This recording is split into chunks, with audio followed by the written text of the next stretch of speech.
இயேசுவே உம்மை வணங்குகிறோம், எம் வாழ்வை உமக்கு அளிக்கின்றோம், உம்மை அன்பு செய்கின்றோம்.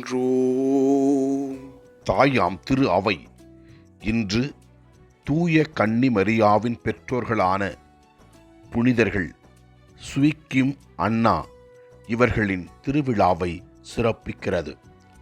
ஆண்டவரே, இவர்களை திருச்சபைக்கு நீர் கொடுத்ததற்காக நன்றி சொல்லி உம்மை ஆராதிக்கின்றோம்.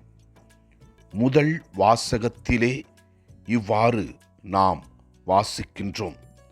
ஆண்டவர் அவருடைய மக்களை பேணி காக்க என் இதயத்திற்கேற்ப மீட்பர்களை அனுப்புவேன் என்று கூறுகின்றார். ஆண்டவருடைய பிள்ளைகளை அவர் ஒருபோதும் கைவிடுவதில்லை.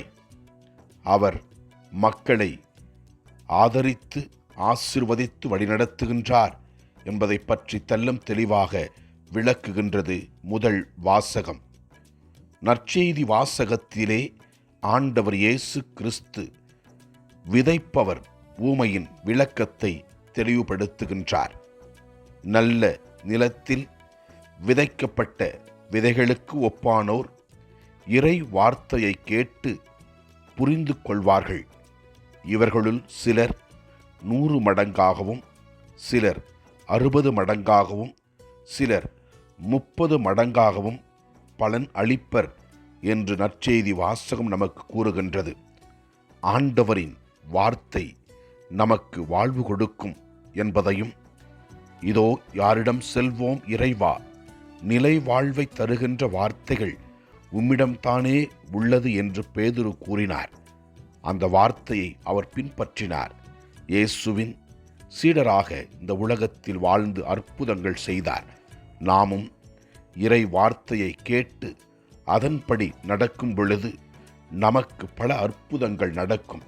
நம் குடும்பத்தில் அதிசயங்கள் நடக்கும்.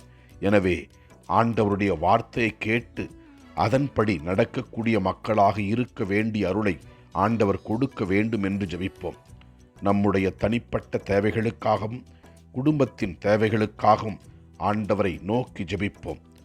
எல்லாம் வல்ல இறைவன், தந்தை, மகன், தூய ஆவியார் நம் ஒவ்வொருவரையும் ஆசீர்வதிப்பாராக.